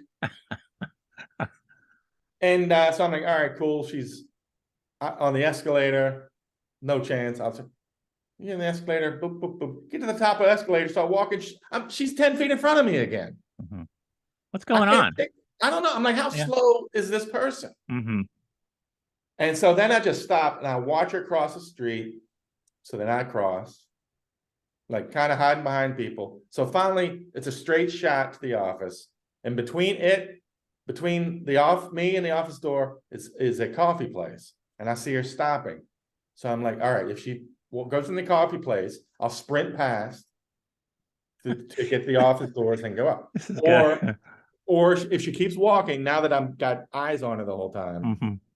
Mhm. Now this is, I skipped a couple steps. This is the fourth time I've had to stop Mhm. to let her get ahead, and somehow she's still only 10 feet ahead of me. Mhm. So I'm like, How old is this person? young. Really? Okay. I think this is her first job out of college, Mhm. like young, Mhm. super young. Unusual. Again, super nice. This never been anything but nice. This is not a reflection on Mhm. her, Uh-huh. other than the fact that she may be the slowest walker on earth. So I'm like, if she goes in the coffee shop, I'll sprint past. If she keeps walking, I'll just wait until I can see her go into the building. And then by the time I walk down the block and turn, she's got to be on the Mhm. elevator. She gets as far as the coffee shop. All of a sudden, boom, turns, puts her leg up, goes to tie her shoe, looks right back at me. I'm standing there. So after all of that, all my clever stops along the way 4 times, boom, I'm caught. And I got to do the small talk Okay. the next 3 minutes. It never occurred to you that she was walking slow intentionally because she wanted to talk to you. No, that No. didn't occur. I mean, I underplayed how slow it was. I mean, I had to stop 4 times Mhm. to give this person a chance to skedaddle away, and she Mhm. couldn't do it. Yeah. But then in the end, that's karma for you. In the end, I still had to do the fucking small talk anyway. And it wasn't that bad, was it? It was great. She's delightful. But that's what you get. That's what you get. Try to outsmart everybody. Try to do this. Try to orchestrate everything, and then boom, you're in an elevator talking about I don't know what. You'll never make it as a PI. That's true. Nor should I. Can't even tell a young lady. It reminds me of you remember Larry, my old roommate. Yeah. And he always moved at a slower speed. Yeah. Right? Like Yeah. just a slow moving human. When I think of Larry, I don't think of a human dynamo. Right. We love Larry. Larry's Yeah, the we do. best. Yeah. But We should get him on the show. very slow moving. Because then he'll listen to this and he'll hate me. But so one day I came home, 100 Metro, back in Williamsburg, and I realized I'd forgotten my keys. And this is back before cell phones, but I was like, no problem. I know what time Larry comes home from work, and he's right behind me. It'll be 20, 30 minutes. I'll chill out. Got my daily news. 20, 30 minutes. Look up. End of the block. Here comes Larry, trucking along, bebopping along. I'm like, oh, great. Larry said, I go back. I'm looking to read later. Minute or two, I look back up, and there's Larry, still a block away, still trucking along, bebopping, walking as fast as he can. And I know that because I've seen it. I'm like, oh, that's funny. Look back at my daily news, like knock out an entire crossword puzzle. Look up again. He's like still halfway down the block. I'm like, how slow a And you walker? go. It took like half an hour. That's what I thought of when I was trying to avoid this person, this slow walking person. Yeah. I don't know what it is about me. How are you taking the news? Eventually, Larry showed up and let me in. Your beloved Kellogg's Diner is Ooh, how about that? going down, huh? Yeah. Almost No, on- no. I think they're still hoping to get bought, right? Oh, really? I think. Okay. I think that's the last I heard. There's a chance that it may live yet again. I But right think now it's closed or on the way to be closed. it's on the way to being closed. Uh-huh. Yeah. It's a funny spot. I don't know if you'd put like I'm sure they're juicing to put condos up there, but it's a tricky spot. But they have a loyal following. I never went in that place. It wasn't packed. Oh yeah. Yeah. Hey, prayers up for Kellogg's Diner. Had many a night in there. And the morning, if you know what I'm saying, Mike Lisk. And then they got lobsters in there. Maybe that was the end, start beginning of the end when they got the lobsters in the tank. Yeah. One day they had lobsters. I'm like, The lobster bisque, maybe. See what we did right there? Yeah. Brought That's it what all happens around. when you come to rehearsal, Mike. Brought it all around. All comes together. That was, You so got a fortune cookie with your. I did.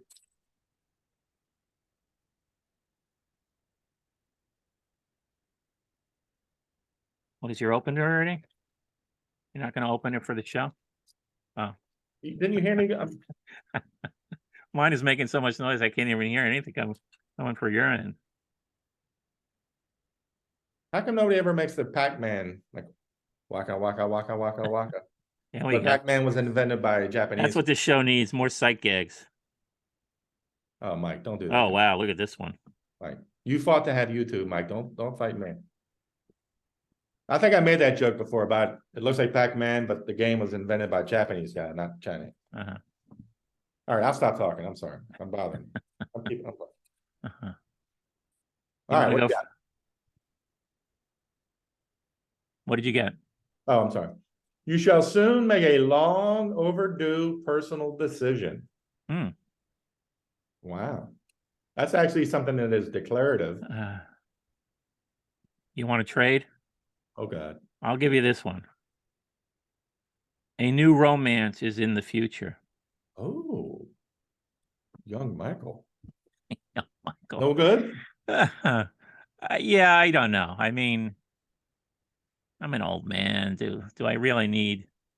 But if it fell into your lap, like it's saying, if all of a sudden. Yeah, I've gone this far. I've gone this far. It's you never know. Sudden, yeah, I'll remain open. Okay, because just because of this fortune. That's all we're saying. I'll be more optimistic in that regard. Nobody's saying you got to go out and hit the clubs. Be a hound club. dog. Yeah.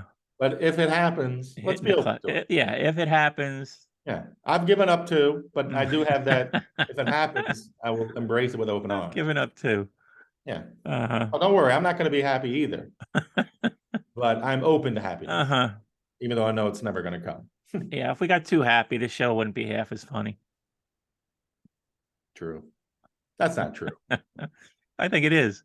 Nah, I'd still be funny. I'd still be great. Yeah. I don't know. I think so. I mean, if I had a wife to talk about, how great would that be?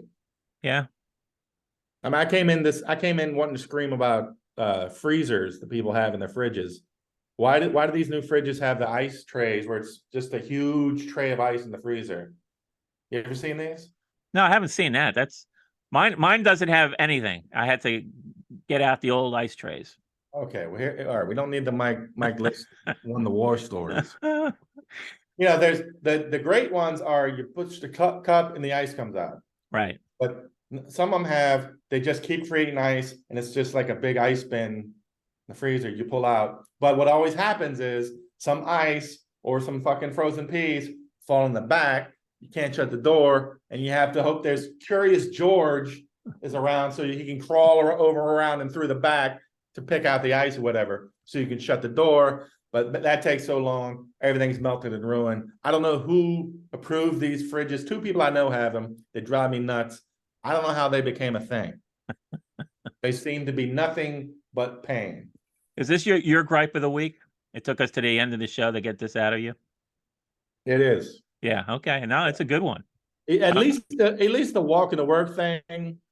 That's more of me being an asshole because I want to talk to this perfectly nice person. Yeah. Whereas the freezer thing, I don't understand how that even got built because it's under the auspices of this is a nice modern super refrigerator with a modern ice making freezer. But all it is just dump the ice there in a big tray so you can constantly have shit knocked in the back so you can never shut the door so you're just always crawling around. And you can program it with your phone, of course, right? No, not this one. Not yet. QR code on the front of it. Right, don't bring up the QR code. I know you're gonna get upset. Don't do the QR codes. But yeah, that's my gripe then. Well, stop making these freezers with those awful ice things at the bottom. I want to see a picture. I mean, you described it, but I'm having a hard time picturing it.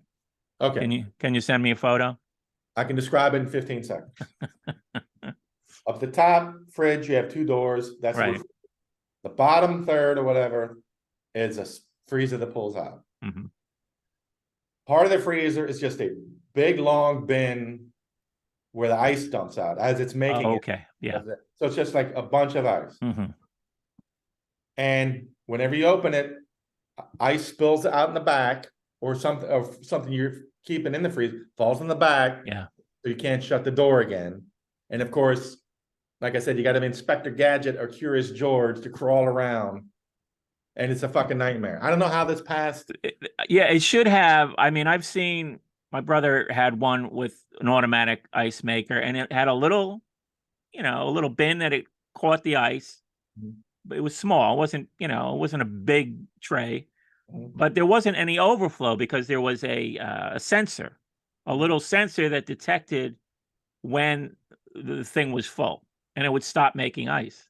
This Wait, sound. it's not that there's overflow, but the way it just piles up there, Mhm. when you pull out the door or do anything, it just knocks all the ice. Yeah, no, Goes flying. there's a design problem there. I think you've hit the nail on Yes, the head. yes. These are two different. I mean, but they make these things by the millions. I don't know Yeah, who yeah. the genius came up with this dumb idea. Mhm. How did they get past Yeah, writing you're it right. out on a napkin at the bar? So many dumb ideas are getting out now. I wish I had thought of that one. Shame. Uh-huh. I'm going to end our show with a little horror story. It's like a nightmare. Let me get this light back on. I don't want to be scared. Hold on. Turn the light back on. Uh-huh. You scared me, Michaelis. Yeah, it was a dream. Most of my dreams aren't worth repeating. But this one, I don't know. It's a little horror, a little humor to the. I had a dream about my father. That's not a surprise. I Mhm. dream about my brother, my mother, my other brother. It's nice. It's kind of nice when you dream about, family members you've lost. And usually, my dreams about them are kind of lighthearted, so it's kind of it's kind of enjoyable. So this was a dream, just me and my father in our usual positions. Although, I used to sit on the couch, he used to sit on the love seat. He passed away on the love seat. That's where he was sitting. So in this dream, he's sitting on the couch, and I'm sitting on the love seat opposite him, and we're looking at each other. And I'm watching him, and I'm thinking he's going to die. He's alive. We're talking, and then he would just sort of drop out of the conversation, and he'd tilt back, and I'm thinking he's going to die. Mhm. And but then he starts goofing on me, where he thinks, I'm like going into like a panic mode. I think he's dying, and then he starts laughing at me. Not funny. Not funny. No, right? It's not funny, but it was freaky. It was freaky more than funny. Huh. And so this went on for a while, where I'm watching him. I'm thinking he's gonna die, and then like all of a sudden his eyes will blink open, and then he starts laughing at me. Mm. Hmm. Is that a recurring dream or just No, one? this was this was a one-off, and it woke me up. It was a little alarming. What do you make of it, Dr. Freud? I think it means your father was a dick. No, I'm joking. No. I don't know. Let me ask you something. Are you gonna be how old was your father? He was 84? 89. 89. Fuck. I was gonna say, are you gonna be annoyed if you don't make it to 89? No, I mean, that's 89's tough. I think the 80s are tough for anybody. 70s can be tough if you have medical issues and so on. But it's not gonna be a thing you're like, okay, well, I have to at least live as long as my father. No. Because you're a younger generation, you should be able to live longer. I mean, 89 for any generation. That's a good. Yeah, no, I said it to him all the time. I said, I'm not making 89, you know. Oh, I thought you were gonna say you are on house money, old man. No, 89. That's And a when you long said that, time. what would he say? Would he say, I know? Yeah, he was. Yeah, he didn't put up an argument. He's like, yeah, well, you know, He maybe said, you yeah. don't maybe you don't deserve to live to Yeah. 89. Uh-huh. Said, maybe you could, but why would you? Hmm. Huh, But okay. 89. I was thinking it was like 81 or something, a little more achievable. 89 is tough for anybody. So. mhm. But yeah, I don't know. I do remember 20 something years ago, one of my teaching gigs in Queens, and the guy mentioned he was older than me, like 20 years older. So he was like an oracle of wisdom. And he casually mentioned one time that his parents had died, but he only dreamed about his father for some reason. Mhm. And I think that's true. Like anytime I've only ever had a dream about my father, he'll pop up. Mhm. Like I never seem to dream about my mother. Hmm. Uh, and they never seem to be, he's not sitting on the couch pretending to die like yours. Mhm. Yeah. I can't remember anything at the moment that's in these dreams, but Mhm. at the time I remember thinking, gee, is that true? And then I thought, shit, I think that is true. I don't know if do you dream more about your father than your mother? Or? Well, uh, actually, I would say that I probably didn't dream that much about my father Oh, well, yeah, because he just even died. before he died, you know. Yeah. Um, he wasn't a regular feature, you know. I mean, Mhm. I have dreams about my mother and my brothers. Mhm. Uh, not regularly, but every once in a while, and I'll wake up and it's like, wow, that was an interesting dream, you know. Mhm. Um, I just think of it, well, okay, yeah, they're still on my. Sometimes I'll be thinking about them, and then yeah, then I'll dream about them. That Yeah. happens. But no, there seems to be a fair distribution. But now my father is going to be in on the act, Yeah, I'm and his curious to day, see now if the balance tips. yeah, Is that a normal thing? Do men, their fathers rule their dreams more? And this, that's when I say that, I mean I may have had 10 dreams about my father in the hmm years, but hmm they seem to be more memorable for some reason. yeah. And I is don't know. he? Are they? I mean, can you think of one off the top of your head, or you know? I mean, most of your stories about your father involve, you know, you're always talking about him sort of being a disciplinarian.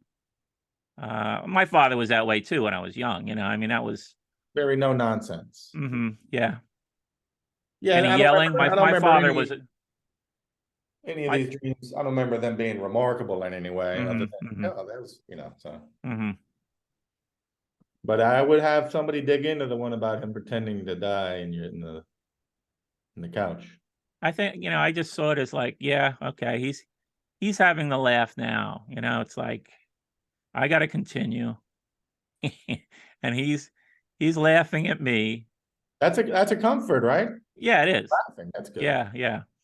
And I just heard that song, "Memo from Turner." You know that Rolling Stone song? Memo from Turner. Yeah. Is it as bad as the title? No, check it out. It's one of the Rolling Stones' more obscure songs. It was on the soundtrack to that movie Performance, Oh that God. weird Mick Jagger movie. But it's a great song. But there's an image in that song, "Memo from Turner." Yeah, check it out. You can listen to on YouTube. But there's an image in the lyrics about the narrator being laughing in his grave, you Mhm. know. And I'm like, you know, I don't think about an afterlife. I don't believe in an afterlife. But I'm thinking of that, and you know, maybe we came back and we just laughed in our graves. That would be funny, wouldn't it? By Because yourself? well, no, everybody when you know, this would be at the end times. End times I'm talking about. Mhm. When we're all supposed to be resurrected, and what do Mhm. they call that? Uh Second coming. yeah, Revelations. but it's, you know, there was a whole series of books about this. I forget what it. But anyway, but Garfield weighs in. instead of instead of going to some place in the sky, all our graves open Mhm. and we're all laughing our asses off. That'd be nice. That's my picture of heaven. Wait, I had I don't know if I posted it, but I did on Exodus Time. I had a movie idea about AI becomes so great, it does, it not only produces immortality, but it lets everybody from the past come back to life. And all of a sudden, we're in this world where we all have to mix together with people who lived, cavemen and today and whatever. I had that movie idea kicking around if you want to park $100,000 somewhere.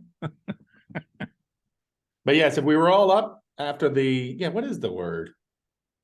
Starts with an R. Resurrection, revolting.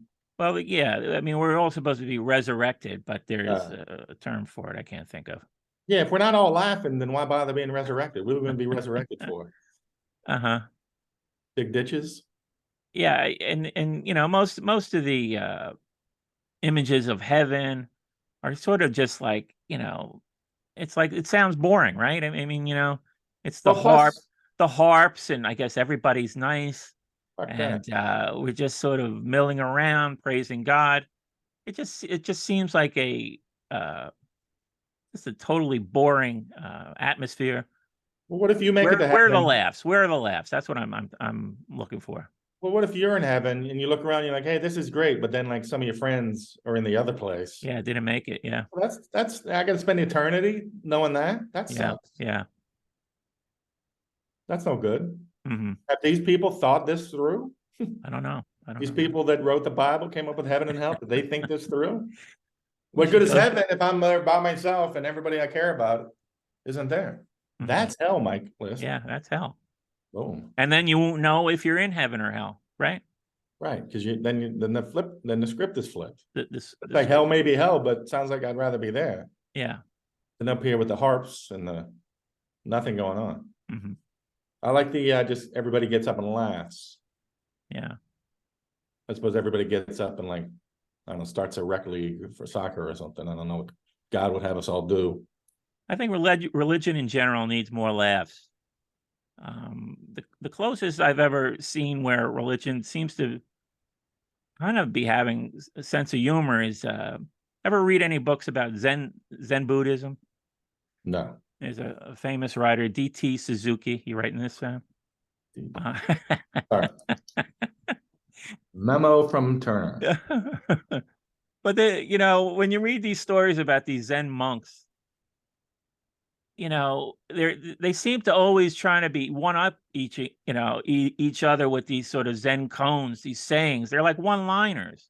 Mhm. I mean, they're not always funny, but just that premise of like monks. Imagine a monastery. Maybe this is something I can do in the future. Probably not. Keep going. Open up a monastery where you have monks sort of studying comedy, trying to become funnier Mhm. rather than deeper, more religious.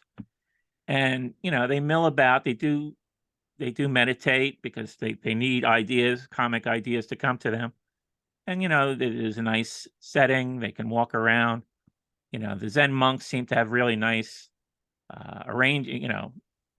arrangements at their monasteries, and then they'll encounter each other, have a little interaction, and then they'll try and reach some profound truth. But instead of trying to reach some profound truth, maybe you're trying to crack the other guy up. Mhm. You're just trying to make him laugh. Wouldn't God be funny? I mean, You would think, yeah, he invented humor. yeah. You think he'd be funny? I guess that's what God was going for, right? I think it's just another case of people ruining it for everybody. Boom. That's a t-shirt. You weren't a fan of the Oh God series. People ruining it for everybody. What, Mhm. George Burns? Yeah. Oh. Now, if you like that, you might like Father Ted. Have you watched Father Ted? No, I'm still making my way through Faulty Towers. All right. Zing. Because I Did you also had a idea. did you ever watch the David Johansen documentary? I did. Oh, did you? Yeah. Yeah. It was exactly like I thought it was. He seems like a nice guy. He's very Mhm. entertaining Yeah. to talk to. But I also felt like anytime you thought he was going to reveal something, Hmm. he just wouldn't. Like I don't feel like there's anything I learned that I didn't kind of already know. There was a little bit at the end. I thought but they just sort of touched on it, and it didn't really get deeper when he's talking about William James. Yeah, everything starts to come in and just bounces off like Hmm. the atmosphere, trying to re-entry onto the earth. I mean, 'Cause I it's a think it shame was. because he's such a great storyteller. Like he's so funny and engaging and charismatic. But yeah, the second anything would get to be something you may not have already known, it would just kind of Mhm. bounce away. Yeah, yeah, his daughter was trying to push him a little. She was. I think she. When did your sadness connect you to the world? Mhm, When they were talking about William James, and mhm. maimed happiness was a phrase he sort of zeroed in on, which is an interesting idea. Um, but yeah, you're right. He kind of didn't delve into it very far. He kind of just Yeah, continued on. that's Yeah, I, fine. I would have enjoyed more of that. A little more depth to the interviews. Yeah, I mean, did you feel like you really picked up anything you didn't kind of know? Like, Um, Not really. and then at Uh, the end, well, the only thing I mentioned it before was that he basically is kind of, yeah, the hot, hot, hot. It became the bane of his existence. His right, biggest song, and I guess probably that happens to a lot of musicians. yeah.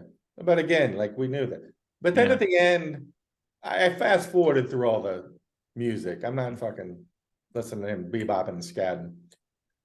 So when I see he's about to go into personality crisis, I'm like, oh, this is great. Triumphant. Here he is. He's 100 years old. He's still rocking out personality crisis. And then they just immediately switched to clip of him 50 years ago. Mhm. I was like, what's the? Yeah, they switched off. Yeah. It's like he's trying to do his thing where, hey, I'm still this. But then in the last second, they're like, oh, let's get back to the clip of him back when, whatever. That was weird. Yeah, that was Uh, it. and I have to say, you know better than me. Uh, didn't Scorsese do this? He was part, yeah. It wasn't like his full project. He was Okay. a co-director, but it sounded like the other guy did most of it. Yeah, because nothing about it, as far as I know, again, you're more Hmm. cinephile, you know better than me, was like, oh my God, Scorsese did this. Hmm. None of it. Well, no, his music documentaries, he just likes to he likes the Mhm, bands that he likes, so he mhm, eventually wants to put out a little, documentary about them. mhm, Um, but yeah, no, there was no yeah, you couldn't see his fingerprints on this at all, really. mhm. But I enjoyed the music more than you did. I mean, you didn't even stay for like Funky but Chic or the Frenchette song. Skip, skip, skip, skip, skip, skip, skip. Do not care. You don't Do you don't not know care. you don't know the song Frenchette. Come on, that's a No, great song. Well, you no, should check it out. no. Let me get my list going. But again, it's easy to watch because he's so likable. Yeah, it's just a shame he didn't kind of dig a little more because Hmm. he is charismatic and yeah, he's one of those. He's like Tarantino. Hmm. I'm not listening to his shit, but I can listen to him talk all day. Hmm. So I'm gonna I try and enjoyed get it, you. and I'm glad I didn't have to sit through the music. I'm gonna try and get you into Frenchette right now. French chat, you'll play it Frenchette. The name of the song is called Frenchette. right? All right. I can't find the kind of love that I want Oh, this is and worthy. I need. Oh, you got me. Well, let's just dance. This is good. I can't find the kind of love I didn't even see you hit the that play I want, button. what I need. So Uh, let's just dance. oh, you got me, Michaelis. Let's just dance. Come on. Just dance. It's a great song. Just dance. Funky but chic in Frenchette. More homework, YouTube, That never fucking ends with you with the homework. memo from Turner. You got 3 songs for next week. That's I'm your gonna put homework. Turner, Frenchette, and what's the other one? Funky but chic. Funky but cheap. It's funky. Uh-huh. Funky butt, funky butt. Oh, that does sound great. Memo from Turner. Uh, All right. So yeah, I tried. It was fine. uh-huh. All right. Let's leave it here. You've got enough homework for next week. Ooh. Want to thank everybody for listening. Hit that like and subscribe button. That's what's going to bring us the big bucks one day. Wait, what? What? Thanks for listening, everybody. We'll be back. See you next week. Do what Mike says with the hit and subscribe and stuff. And thanks, everybody. Bye-bye.